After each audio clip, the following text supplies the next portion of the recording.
Welcome students, स्वागत है हमारे यूट्यूब चैनल सी और सक्सेस कोचिंग सेंटर में। मैं आज आपके समक्ष 10वीं वर्ग की जो हमारा अध्याय है अम्ल क्षारक लवण, उससे संबंधित जो महत्वपूर्ण प्रश्न है उसी को आपके समक्ष पेश करने जा रहा हूँ। तो चलिए इसका जो प्रथम प्रश्न जो है हम उसकी ओर चलते हैं। इसमें दिया हुआ है पहला हमारा कि अम्ल के बारे में कि अम्ल क्या है। तो अम्ल पर चलते हैं। सबसे पहले कि अम्ल के बारे में कहा जाता है ये स्वाद में खट्टे होते हैं, ये नीले लिटमस को लाल में बदल देते हैं। तीसरा दिया है ये जलीय विलयन में H+ आयन देते हैं। चौथा इसमें ऑप्शन दिया हुआ है इसका एसिड शब्द लैटिन भाषा से लिया गया जिसका अर्थ है खट्टा। और इसमें इसका उदाहरण जो दिया गया है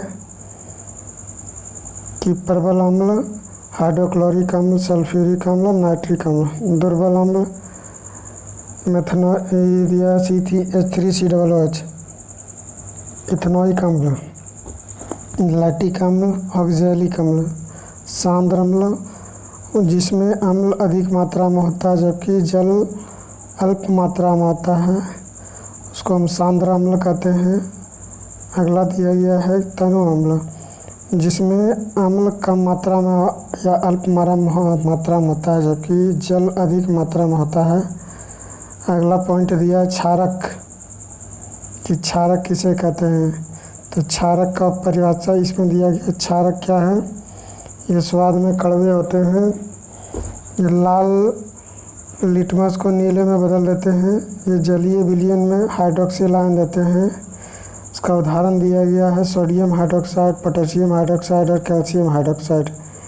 ये इसका उदाहरण दिया गया है। तो इसमें सीधा सीधी हम कह सकते हैं कि उदाहरण में ये प्रबल क्षारक potassium, sodium hydroxide, potassium hydroxide, calcium hydroxide. दुर्बल क्षारक NH4OH मतलब अमोनियम हाइड्रोक्साइड। क्षार किसे कहते हैं?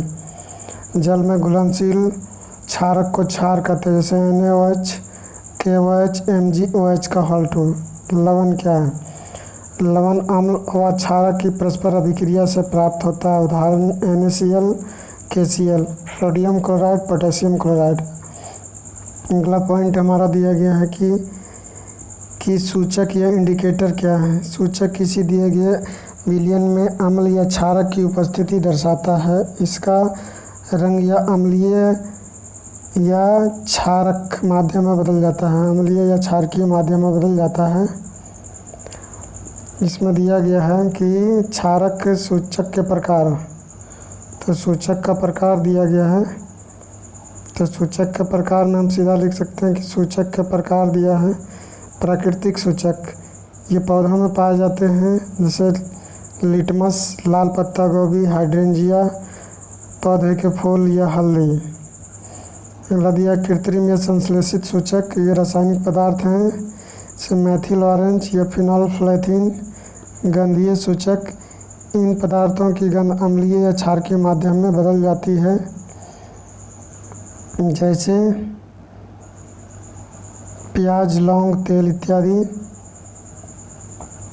अगला प्रश्न इसी में अगला पॉइंट है कि लिटमस ये सूचक है जिसका गंध में परिवर्तन या रंग में परिवर्तन अम्ल के साथ क्या आता है। तो लिटमस का अम्ल के साथ अब ये कराते हैं तो रंग लाल रंग देता है, और लिटमस का अगर हम क्षार के साथ अभिक्रिया करते हैं तो नीला रंग का हो जाता है।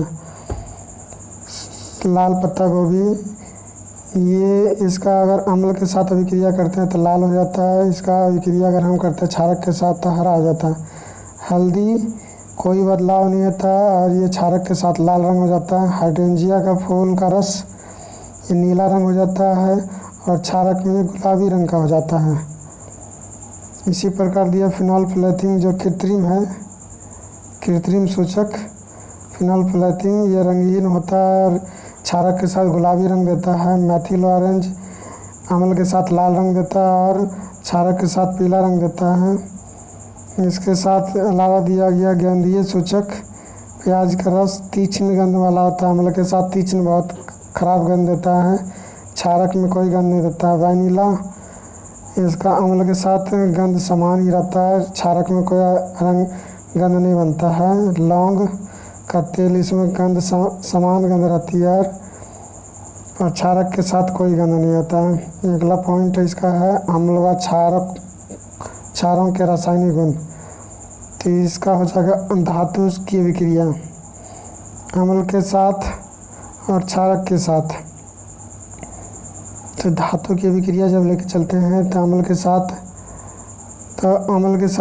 अम्ल धातु के साथ अभिक्रिया कर लवण और हाइड्रोजन गैस देता है। जब हाइड्रोजन क्लोराइड जिंक के साथ अभिक्रिया करता है तो जिंक क्लोराइड का निर्माण करता है और हाइड्रोजन गैस देता है। इसी प्रकार सोडियम हाइड्रोक्साइड जब जिंक के साथ अभिक्रिया करता है तो सोडियम जिंकेट बनता है और हाइड्रोजन गैस देता है। अब इसकी पहचान कैसे करेंगे कि जो गैस निकल रही है वो हाइड्रोजन गैस ही है। इसके पता लगाने के लिए हम क्या करते हैं, पॉप टेस्ट करते हैं। हाइड्रोजन गैस से निहित परखनली के पास जब जलती मोमबत्ती लाई जाती है या माचिस की तीली जलाती है या लाइटर जलाई जाती है तो इस टेस्ट में हाइड्रोजन की उपस्थिति दर्शाने का प्रयोग करते हैं। तो जब जलाया जाता है तो चिटचट फटफट या चटचटाहट की ध्वनि उत्पत्ति या पॉप की ध्वनि उत्पत्ति बनती है। इससे पता चलता है कि जो गैस है वो हाइड्रोजन गैस है। अगला दिया है कि धातु कार्बोनेट या हाइड्रोजन कार्बोनेट की उपस्थिति या धातु कार्बोनेट या धातु बाइकार्बोनेट की अभिक्रिया अम्ल के साथ। जब हाइड्रोक्लोरिक अम्ल की अभिक्रिया हम धातु कार्बोनेट के साथ करते हैं तो लवण बनता है, कार्बन डाइऑक्साइड देता है, जल देता है। क्षारक के साथ कोई अभिक्रिया नहीं होता है। इसी प्रकार जब अम्ल की अभिक्रिया हम धातु बाइकार्बोनेट सोडियम हाइड्रोजन कार्बोनेट या सोडियम बाइकार्बोनेट के साथ करते हैं तो लवण बनता है, कार्बन डाइऑक्साइड देता है और जल बनता है। चूने के पानी का टेस्ट। जो चूने के पानी का टेस्ट करते हैं तो उत्पादित कार्बन डाइऑक्साइड को चूने के पानी से प्रवाहित करने पर पानी दूधिया हो जाता है। कैल्शियम हाइड्रोक्साइड प्लस CO2 की जब कैल्शियम हाइड्रोक्साइड में या चूने के पानी में कार्बन डाइऑक्साइड गैस प्रवाहित किया जाता है तो यह दूधिया रंग हो जाता है। यह कैल्शियम कार्बोनेट बनाता है और जल का निर्माण कर देता है। अधिक मात्रा में CO2 प्रवाहित करने पर जब अधिक मात्रा में CO2 प्रवाहित किया जाता है कैल्शियम कार्बोनेट में तो यहाँ देखिए कैल्शियम कार्बोनेट की अभिक्रिया जब जल से छात कराते हैं और कार्बन डाइऑक्साइड CO2 अधिक मात्रा में प्रवाहित करते हैं तो जल में घुल जाता है, पूरी जल में घुल जाता है।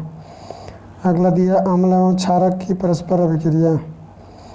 तो अम्ल और क्षारक की जब परस्पर अभिक्रिया कराते हैं तो लवण बनता है और जल बनता है। उदासीनी क्रिया में अभिक्रिया जब अम्ल द्वारा क्षारक का प्रेक्षित प्रभाव तथा क्षारक द्वारा अम्ल के प्रभाव समाप्त हो जाता है, परिणाम स्वरूप लवण और जल प्राप्त होते हैं तो उदासीनीकरण अभिक्रिया होती है।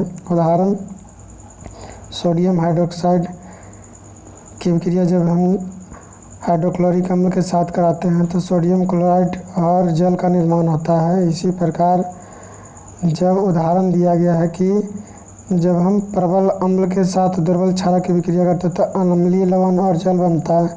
दुर्बल अम्ल और प्रबल क्षारक की अभिक्रिया करते हैं तो क्षारीय लवण और जल बनता है। प्रबल अम्ल और प्रबल क्षारक की अभिक्रिया करते हैं उदासीन लवण और जल का निर्माण होता है। इसी प्रकार हम जब दुर्बल अम्ल और दुर्बल क्षारक की अभिक्रिया करते हैं तो उदासीन लवण और जल का निर्माण होता है। अम्लों के साथ धात्विक ऑक्साइडों की अभिक्रिया। धात्विक ऑक्साइड की अभिक्रिया जब अम्ल के साथ कराते हैं तो लवण और जल बनता है। जैसे कॉपर ऑक्साइड की अभिक्रिया जब हम हाइड्रोक्लोरिक अम्ल के साथ करते हैं तो कॉपर क्लोराइड और जल का निर्माण करता है। कॉपर क्लोराइड के बनने से विलयन का रंग कॉपर क्लोराइड के बनने से विलयन का रंग नीला हो जाता है। धात्विक ऑक्साइड की प्रकृति क्षारीय होती है क्योंकि ये अम्ल के साथ क्रिया करके लवण और जल बनाते हैं। उदाहरण कॉपर ऑक्साइड, मैग्नीशियम ऑक्साइड। अगला प्रश्न हमारा जो दिया है इसी में अगला पॉइंट इसका कि धात्विक ऑक्साइडों की क्षार के साथ या क्षारों के साथ अभिक्रिया। धात्विक ऑक्साइड प्लस क्षार लवण प्लस जल। तो जब कार्बन डाइऑक्साइड की अभिक्रिया कैल्शियम हाइड्रोक्साइड के साथ करते हैं तो कैल्शियम कार्बोनेट बनता है और जल देता है। अधात्विक ऑक्साइड प्रकृति में अम्लीय होते हैं तथा विद्युत धारा प्रवाहित करते हैं। जलीय विलयन में अम्ल और क्षारक तो जल में उपस्थित अम्ल H+ आयन उत्पन्न करते हैं। H+ आयन या H3O+ हाइड्रोनियम आयन के रूप में पाए जाते हैं। H+ H2O H3O+ जब हाइड्रोक्लोरिक अम्ल की अभिक्रिया जल के साथ कराते हैं तो H3O+ या Cl- आयन का निर्माण होता है। जल में उपस्थित क्षारक OH- आयन उत्पन्न करते हैं। सोडियम हाइड्रोक्साइड की अभिक्रिया जब हम जल के साथ कराते हैं, जल यहाँ पर क्या उत्प्रेरक है तो OH- आयन का निर्माण करता है। इसी प्रकार मैग्नीशियम हाइड्रोक्साइड इसकी अभिक्रिया जल के साथ कराते हैं तो टूट जाता है। जब टूटने के बाद MgO+2 आयन और 2OH- का आयन का निर्माण करता है। अगला पॉइंट दिया गया है कि सभी क्षारक जल में घुलनशील नहीं होते हैं। जल में घुलनशील क्षारक को क्षार कहते हैं। सभी क्षार क्षारक होते हैं परंतु सभी क्षारक क्षार नहीं होते। जल के साथ अम्ल या क्षारक को मिलाते समय सावधानियां बरतनी चाहिए। हमेशा अम्ल या क्षारक को ही जल में मिलाना चाहिए और लगातार इसे हिलाते रहना चाहिए क्योंकि यह प्रक्रिया अत्यंत ऊष्माक्षेपी है। अगर हम अम्ल में जल मिलाते हैं तो इसे लगातार हमको हिलाते रहना पड़ेगा। अगर नहीं हिलाते हैं तो विस्फोट हो जाएगी और इससे जो अम्ल के है कण है छिटक कर हम पे पड़ जाएंगे बहुत ज़्यादा ऊष्मा की वजह से। अगला दूसरा दिया है इसी में पॉइंट की जब सांद्र अम्ल में जल न मिलाने पर उत्पन्न हुई ऊष्मा के कारण मिश्र आस्फलित होकर बाहर आ सकते हैं तथा आप जल सकते हैं। साथ ही अत्यधिक स्थानीय ताप के कारण कांच के पात्र भी टूट सकता है।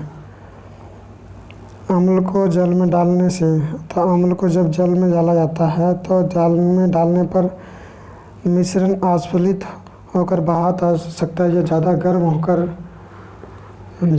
होने के बाद खौलने के बाद वो क्या है उसके कण बाहर आ सकते हैं या पूरी उबल कर बाहर आ सकता है। स्थानीय ताप के कारण कांच का पात्र भी टूट सकता है। अगला पॉइंट हमारा दिया गया कि जब अम्ल जो है धातु के साथ अभिक्रिया करता है तो लवण बनाता है और हाइड्रोजन गैस देता है। तो धातु के साथ जब अभिक्रिया कराते हैं अम्ल की तो अभिक्रिया करने के बाद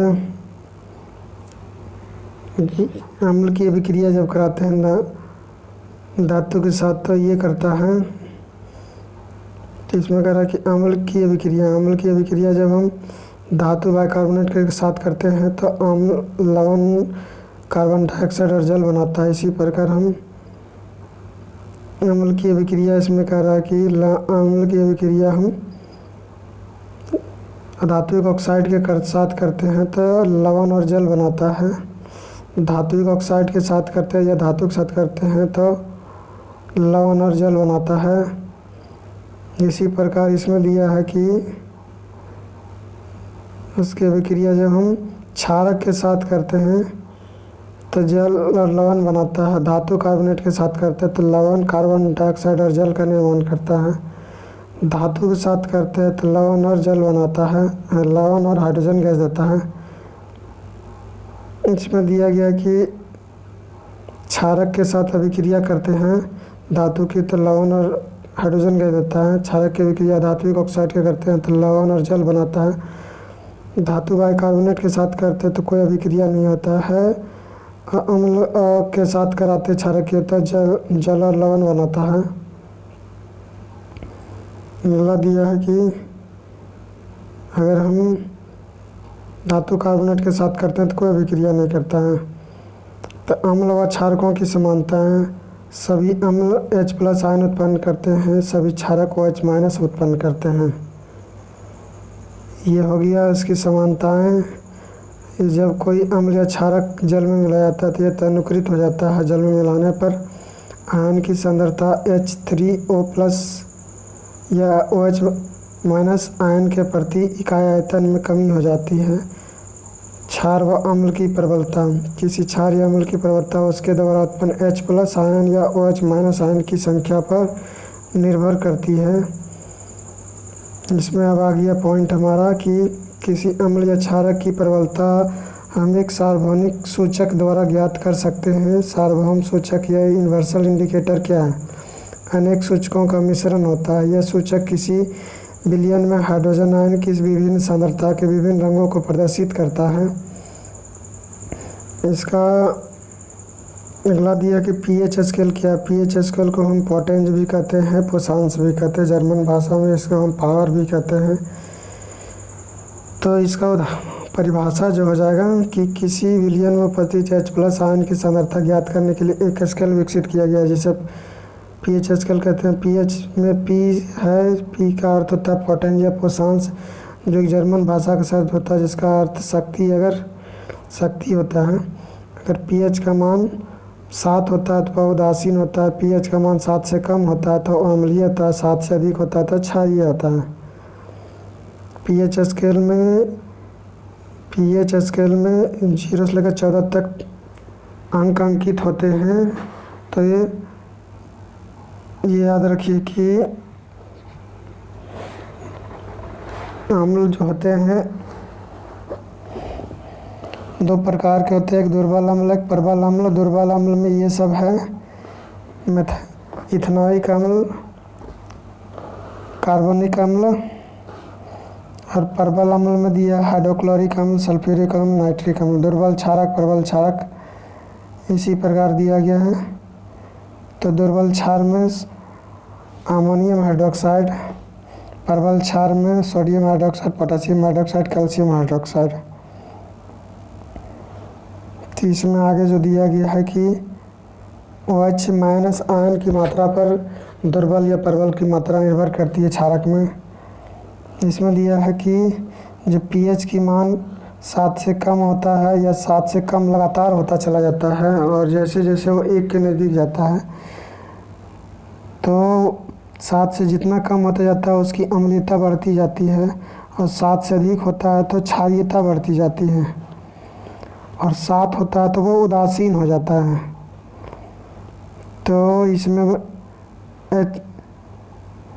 अब अगला पॉइंट हमारा दिया है कि दैनिक जीवन में pH का क्या महत्व। दैनिक जीवन में pH का महत्व, पौधे एवं पशु pH के प्रति संवेदनशील होते हैं। हमारा शरीर 7.0 से 7.8 pH परास के बीच कार्य करता है। वर्षा के जल का pH मान 5.5 या 5.6 से कम हो जाती है तो वह वर्षा अम्लीय वर्षा या एसिडिक रेन कहलाती है या तेजाबी वर्षा कहलाती है। अब दिया है कि मिट्टी का pH, तो मिट्टी का pH भी जानकारी होना चाहिए। अच्छी उपज के लिए पौधों को एक विशिष्ट pH परास की आवश्यकता होती है। यदि किसी स्थान की मिट्टी का pH कम या अधिक हो तो किसान उसमें आवश्यकता अनुसार अम्लीय क्षारकीय पदार्थ मिलाते हैं। हमारे पाचन तंत्र का pH, हमारा उदर स्टोमैक हाइड्रोक्लोरिक अम्ल उत्पन्न करता जो भोजन के पाचन में सहायक या मददगार होता है।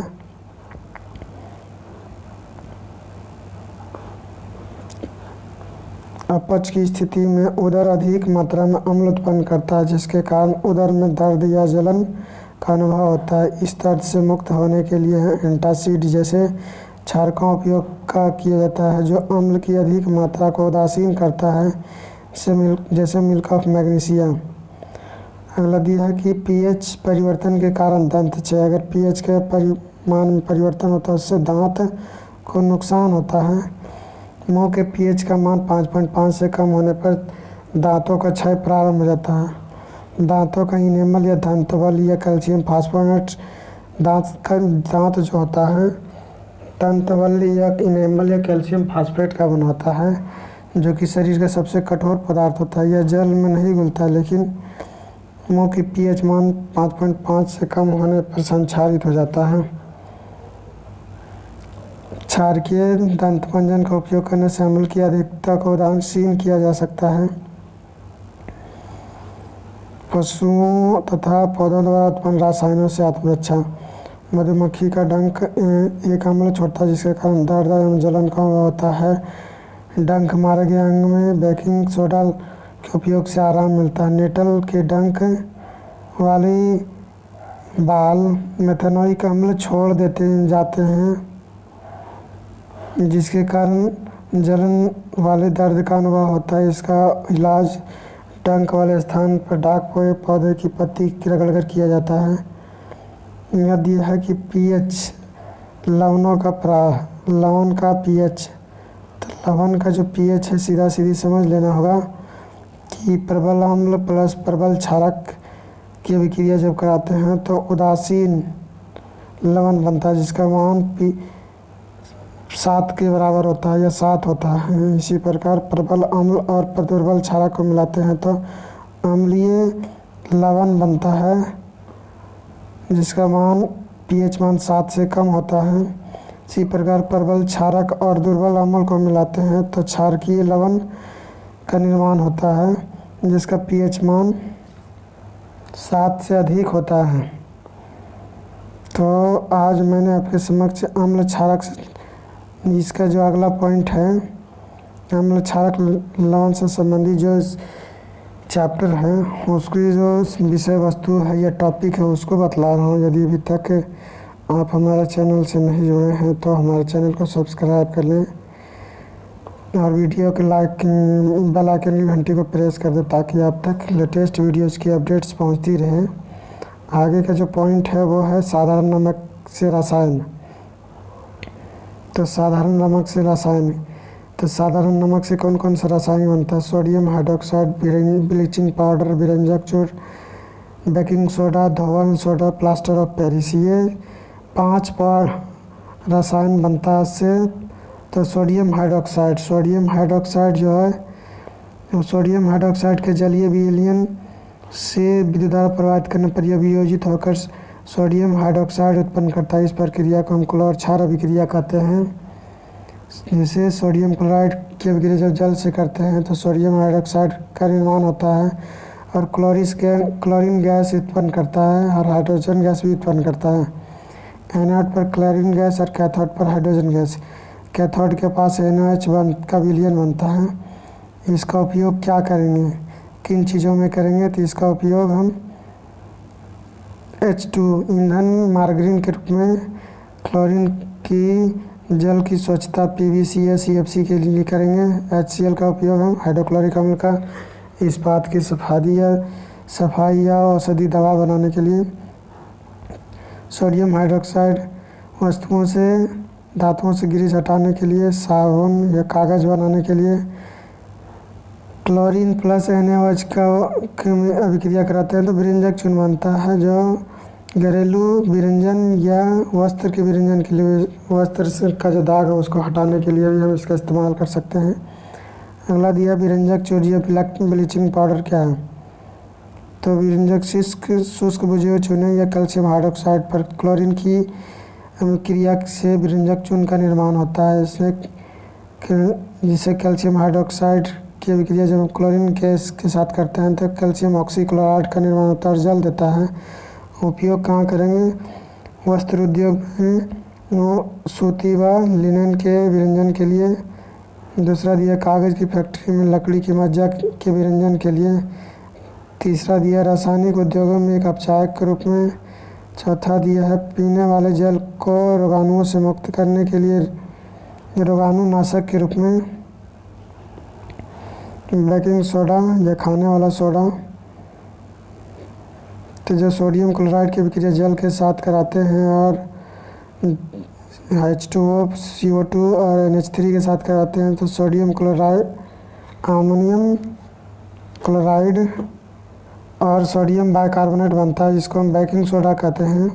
ये एक दुर्बल असंक्षारक क्षारक है। खाना पकाते समय गर्म करने पर इसमें निम्न अभिक्रिया होती है। जो सोडियम बाइकार्बोनेट को गर्म किया जाता है तो सोडियम कार्बोनेट का निर्माण होता है, जलदेतर कार्बन डाइऑक्साइड बनता है।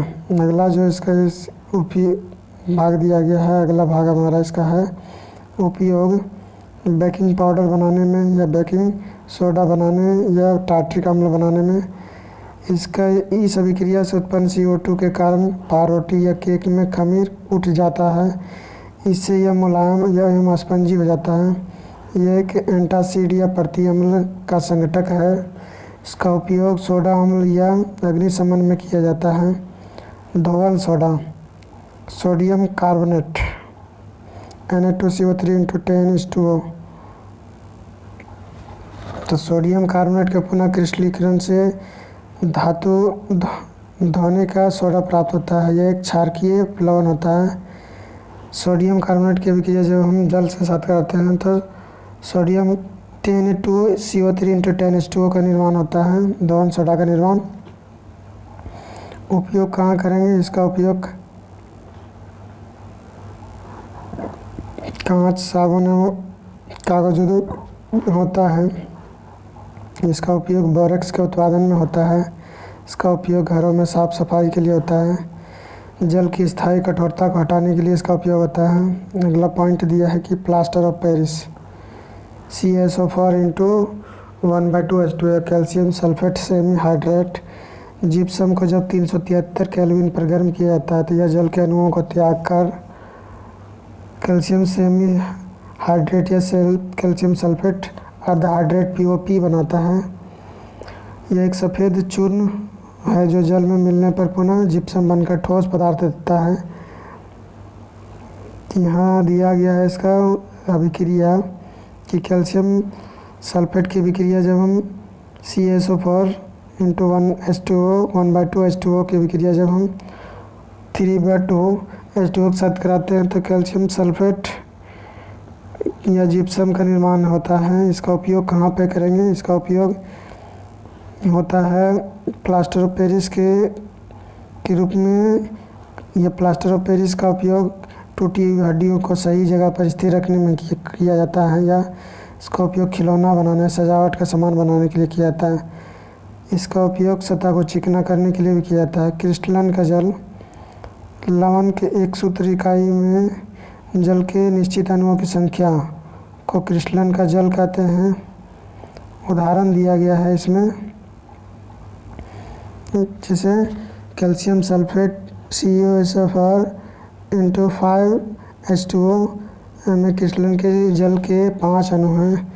Na2CO3 × 10H2O में यहाँ कॉमा नहीं बिंदु है, इंटू होगा, में क्रिस्टलन के जल के 10 अणु हैं। CaSO4 × 2H2O में क्रिस्टलन के जल के 2 अणु हैं। तो मैंने आज आपके समक्ष 10वीं वर्ग का अम्ल क्षारक एवं लवण से संबंधित जो महत्वपूर्ण इसका टॉपिक थे, जो बिंदु था, उसको रखा।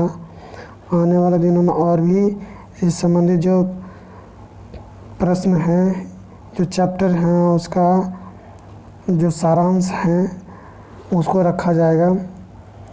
यदि अभी तक आपने हमारे चैनल को सब्सक्राइब नहीं किया तो सब्सक्राइब कर लें, वीडियो को लाइक कर दें, बेल आइकन की घंटी को प्रेस कर दें ताकि आप तक लेटेस्ट वीडियोज़ की अपडेट्स पहुँचती रहे।